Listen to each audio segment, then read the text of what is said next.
Festival, c'est quelque chose de très positif pour nous parce que dans la mesure où c'est le public qui porte les rencontres musicales de FIJAC en étant pourvoyeur de 2/3 du budget, les rencontres musicales de FIJAC coûtent très peu aux contribuables, c'est ce même public qui nous rappelle pour la 19e fois quelque part. Les artistes arrivent des quatre coins de l'Europe, il y a une forme d'auberge espagnole, chacun arrive avec des œuvres qui lui tiennent à cœur, avec des choses qu'il a envie de jouer pour les présenter au public. Chaque concert est une expérience unique parce que c'est du vivant.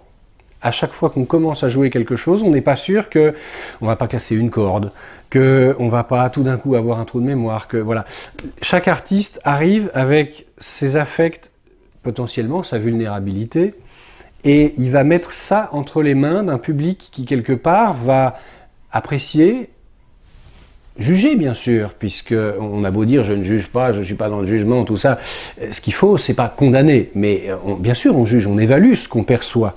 Si on est plus ou moins heureux de telle interprétation, de telle soirée, voilà. Le but étant que chacun trouve que cette soirée était unique particulièrement, et c'est le kaléidoscope de toutes ces soirées uniques qui fait qu'un festival a été une aventure humaine, un cheminement au cours de la quinzaine qui vaut la peine d'être vécu et qui fait que la culture est quelque chose de vivant tant qu'il y a des vivants et tant qu'il y aura des vivants certainement aussi.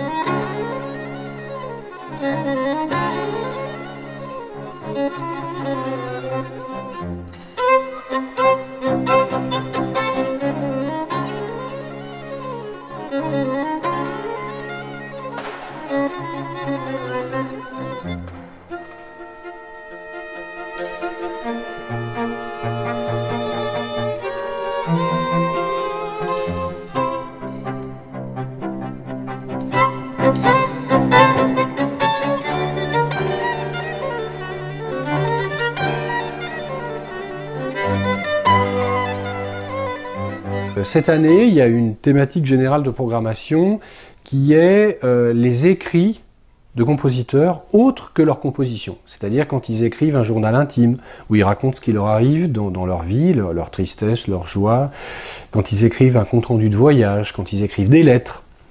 Et je crois que ces écrits peuvent aider à comprendre la musique qu'ils écrivent au même moment. Parce que on n'écrit évidemment pas la même musique selon qu'on vient de perdre sa femme, selon qu'on vient de s'engueuler avec un éditeur, ou selon qu'on vient d'avoir un fils, ou de rencontrer, quand Tchaïkovski vient de rencontrer Brahms, il écrit aussi une musique qui a un rapport avec tout ça.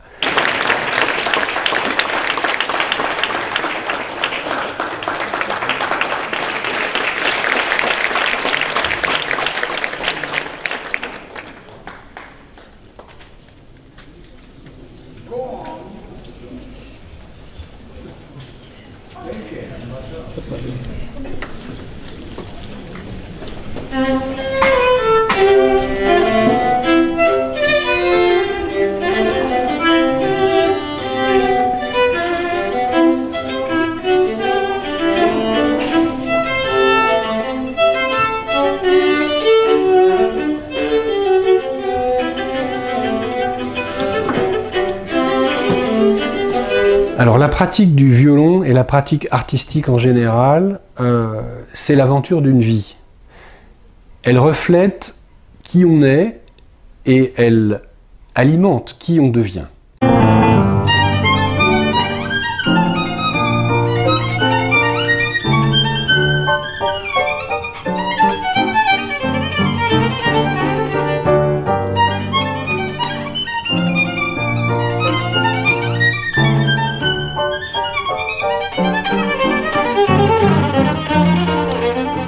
Il y a un approfondissement humain et artistique qui se fait, c'est indéniable, et la sédimentation de l'expérience rend cet approfondissement de plus en plus sophistiqué, autorisé, profond, clairement.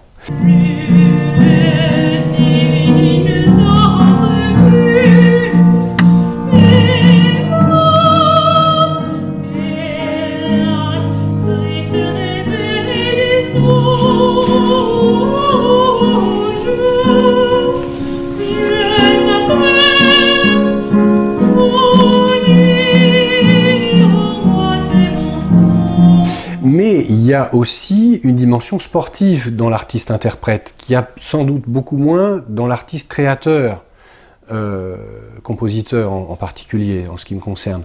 Cette dimension sportive, c'est l'entretien de qualités physiques qui vont permettre de maîtriser l'instrument et d'utiliser l'instrument pour faire passer des choses.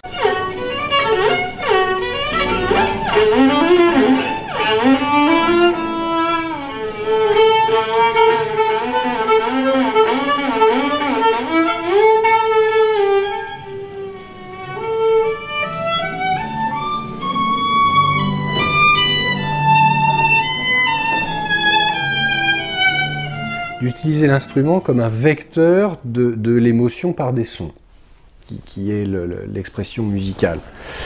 Pour ça, il faut faire des gammes.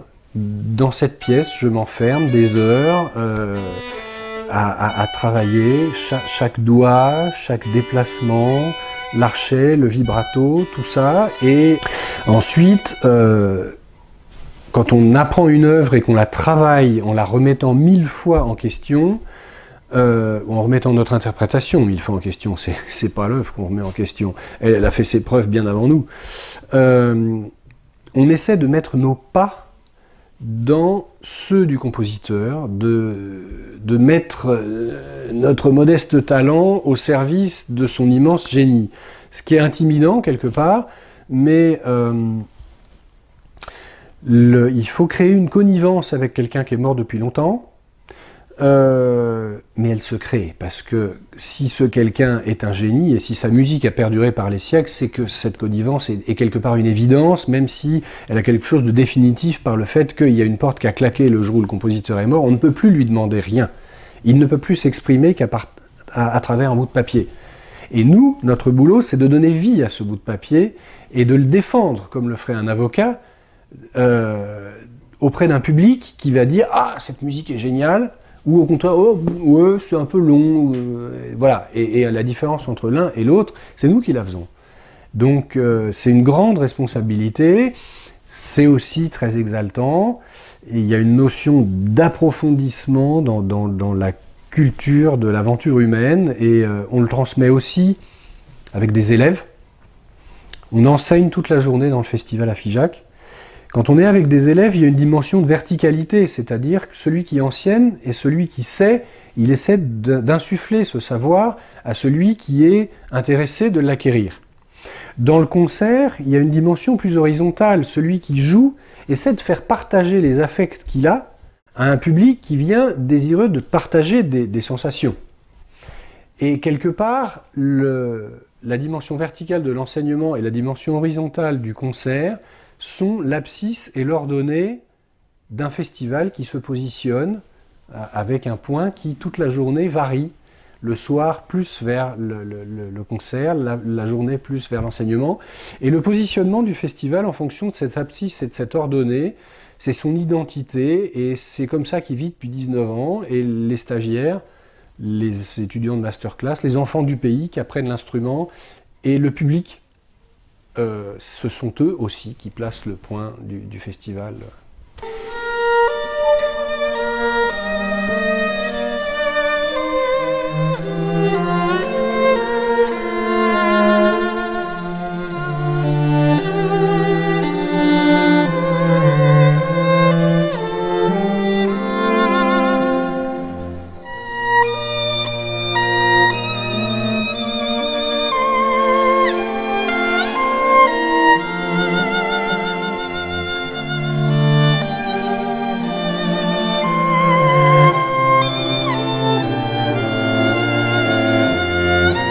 tous ces sites, le château de Béduet qui n'est pas ouvert à la vie, l'église du Puy, l'abbaye de Locdieu, l'église de Cajarc, qui permettent aux festivaliers, alors eux qui font 2 ou 3 festivals chaque été, de découvrir à quel point notre région est belle. Et puis on a des œuvres archi connues comme le Magnificat de Bach ou toutes sortes de choses, des quintettes de Mozart qui vont être jouées dans des lieux au pas de la porte des Figeacois. C'est-à-dire que normalement, un Figeacois qui aime beaucoup la musique, pour avoir des concerts comme ça, il faut qu'il se déplace de plusieurs centaines de kilomètres. Là, ça sera devant la porte. Donc chacun y trouve son compte et ça va être une aventure humaine super chouette à laquelle on espère que beaucoup de gens participeront.